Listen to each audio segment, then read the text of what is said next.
오늘 하나님께서 우리에게 주시는 생명의 양식은 믿음의 사람, 기적의 사람이라는 주제의 말씀입니다. 저희가 믿음으로 나라를 이기기도 하며 의를 행하기도 하며 불의의 세력을 멸하기도 하며 인약한 가운데 강하게 되기도 하며 히브리서 11장 33절과 34절의 말씀입니다. 히브리서 11장을 읽는 사람 믿음의 거인들을 보면서 저러한 것은 나와 거리가 먼 것들이라고 생각할 때가 많습니다. 맞습니다.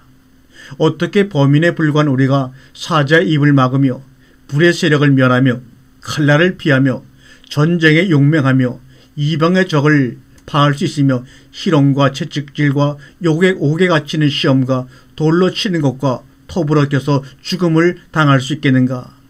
그러한 것들은 다니엘과 모세와 여호수아와 사드락 메삭과 아벳느고 같은 특별한 사람에게나 가능한 일 아닌가라고 반문을 제시합니다. 그러나 히브리서 11장을 자세히 읽어가는 동안에 믿음의 기적들은 특별한 믿음의 사람들만의 것이 아님을 깨닫게 됩니다. 이러한 놀라운 기적과 능력은 성경에만 있는 것이 아니라 어제나 오늘이나 영원히 동일하신 하나님이 계신 곳에는 항상 일어날 수 있는 것임을 분명히 깨닫게 됩니다. 모세와 다니엘에게서 뿐만 아니라 너와 나에게도 당장 일어날 수 있는 사건임을 분명히 알 수가 있습니다. 사실 기독교의 독특한 점은 바로 여기에 있습니다.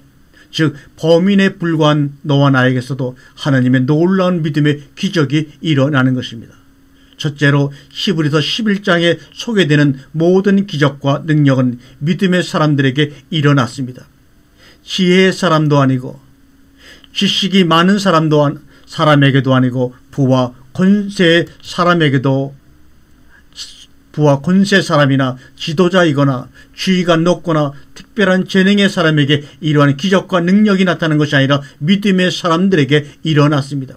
그러므로 너와 나가 만일 믿음에 있다고 하면 기적과 능력의 사람의 자격을 갖추었다고 할 수가 있습니다.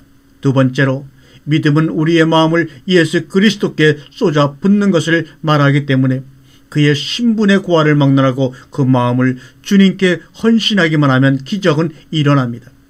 누가 다니엘처럼 하나님만 의지할 것인가? 누가 아브라함처럼 하나님의 지시만 따를 것인가? 누가 이사야처럼 하나님의 말씀에 전적으로 순종할 것인가? 누구든지 그러한 자들은 기적의 사람이 될 것입니다. 셋째로 믿음은 하나님의 선물이기 때문에 믿음의 기적은 하나님의 기적이지 사람의 기적이 아닙니다. 다만 하나님께서 믿음만 가지고 있는 사람들을 통하여 그러한 기적을 일으킬 뿐입니다. 그러므로 우리는 우리 자신의 부족함을 탓할 필요가 없습니다. 하나님이 하시고자 하면 미련하고 비천하고 연약한 우리를 통하여 하나님의 놀라운 기적을 일으키실 것입니다. 여러분, 이 말씀을 믿으시나요? 하나님께서는 세상에 천한 것들과 멸시받는 것들과 없는 것들을 택해서 있는 것들을 폐하려 하나니, 고린도전서 1장 28절의 말씀이죠.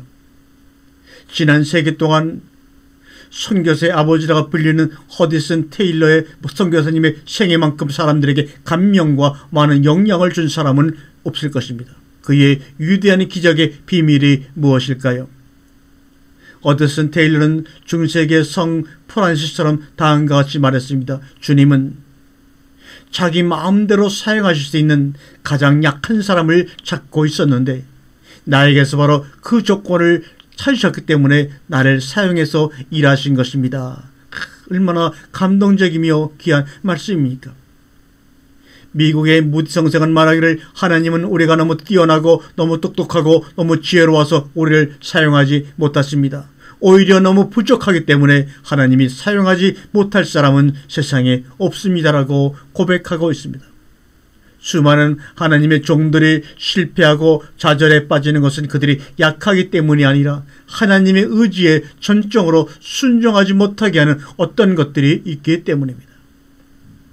하나님께서 약하고 미천하고 미련한 것들을 택하실 수밖에 없는 이유는 사람들이 자기들의 강함과 부귀와 지혜 때문에 하나님의 뜻에 온전히 순종하지 못하기 때문입니다.